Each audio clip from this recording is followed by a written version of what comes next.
खुश रहो। नोच के दादा पाए खुश रहे बड़ो हो जाए खुश रहो बड़े हो जाए। शिवानी कुमारी को रुतबा आ गया है, वो बहुत बड़ी सेलिब्रिटी बन गई है। इसी रीजन की वजह से लोगों को वह अपने आगे झुका देती है। शिवानी कुमारी के लोग आखिर पैर क्यों छूते हैं दोस्तों, इसके पीछे दो बहुत बड़ी सच्चाई छुपी हुई है। इसी के चलते हुए 80 साल का एक बुढ़ा भी शिवानी कुमारी के पैर छूता है और एक 4-5 साल का बच्चा भी शिवानी कुमारी के पैर छूता है। दोनों ही रीजन आप जानकर हैरान हो जाओगे दोस्तों। शिवानी कुमारी जैसा कि अपने ब्लॉग में बताती है कि वो अपने मामा के घर रहती है, यानी अपना जो मामा का घर है उसको भी बताती है और मम्मी का ससुराल भी वो वहीं पर बताती है। तो मैं आप लोगों को एक बात क्लियर करना चाहूँगी कि दो रीज़न ये होते हैं कि हमारे यूपी साइड में पहले तो लड़की को देवी का रूप बताया जाता है। लड़की जब तक कुंवारी रहती है उसको माता का स्वरूप बताया जाता है। दूसरे नंबर पे कोई भी लड़की यदि अपने मामा के गांव में या अपने नाना के घर में रहती है, उसकी मम्मी जो है वो मामा के घर में रहती है, तो उसके आसपास जितने भी लोग रहते हैं वो सभी कहीं ना कहीं मामा नाना लगते हैं, लेडीज़ मामी लगती हैं, नानी लगती हैं। तो यही रीज़न होता है क्योंकि ऐसी मान्यता है हमारे हिंदू यूपी की तरफ कि जो मामा भांजी और भांजी का रिश्ता होता है बहुत ही पावन होता है, पवित्र होता है। और ऐसा कहा जाता है कई ब्राह्मणों के दान के बराबर भांजे और भांजी का एक पद होता है। जी हाँ दोस्तों, इसी के वजह से लोग शिवानी कुमारी के पैर छूते हैं। कई लोग कहते हैं शिवानी कुमारी को रुतबा आ गया है, वो बहुत बड़ी सेलिब्रिटी बन गई है। इसी रीजन की वजह से लोगों को वह अपने आगे झुका देती है। ऐसा बिल्कुल नहीं है। कई लोग यहाँ तक दावा करते हैं कि जब वो कैमरा पकड़ती है तो लोगों को दिखाने की वजह से शूट करती है कि लोग मेरे पैर छू रहे हैं। ऐसा बिल्कुल भी नहीं है, बल्कि यूपी साइड में कई गाँवों में, ज़्यादातर गाँवों में माता पिता अपनी बेटियों के पैर छूते हैं।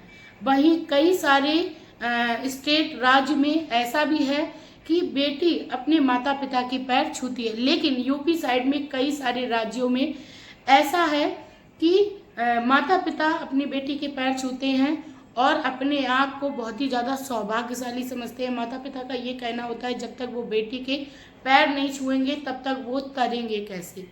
यही रीज़न है हमारे यूपी साइड में लड़कियों के पैर छुए जाते हैं। वहीं कई सारे ऐसे स्टेट हैं जहां पर लड़कियां अपने माता पिता के पैर छूती हैं, चाहे वह 50 साल की हो, चाहे वो 4-5 साल की कन्या हो।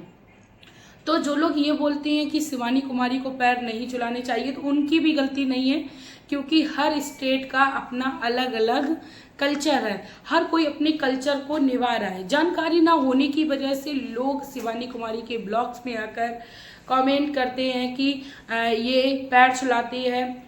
और मैं आपको बता दूं, जब मामा भांजी को यहाँ तक कि धोखे से भी पैर या कोई हाथ टच हो जाता है, तो ऐसे में मामा या मामी या जो नाना या नानी होते हैं तुरंत ही उस कन्या के पैर को छूते हैं। इसके पीछे का ये रीज़न है, हमारे हिंदू धर्म में जन्माष्टमी के पर्व पर भगवान श्री कृष्ण का पूजन किया जाता है और कृष्ण और कंस ये दोनों ही मामा भांजे थे। और इनके पीछे कुछ ऐसा रीज़न है कि मामा भांजे का जो रिश्ता है बहुत ही पवित्र होता है और जो भी अपने भांजे या भांजी का सम्मान नहीं करता है उसको बहुत बड़ा पाप लगता है, जैसा कि कंस ने किया था।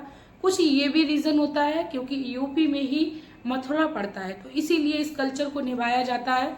और दोस्तों, शादी में भी बहुत सारे ऐसे हक होते हैं जो मामा लोग अपनी भांजी की शादी में पूरे करते हैं। तो आप लोग ऐसा कमेंट बिल्कुल भी ना करिए कि शिवानी कुमारी को घमंड आ गया है, वो 80 साल के बड़े बुजुर्ग से भी पैर छुला लेती है, कोई लेडीज आ जाए उससे भी पैर छुला लेती है।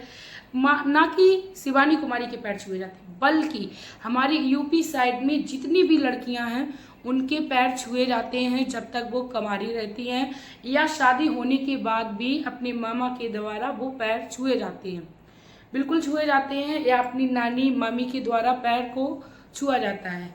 तो आप अपने कल्चर के अकॉर्डिंग कमेंट करने आते हो तो उसमें आपकी भी गलती नहीं है।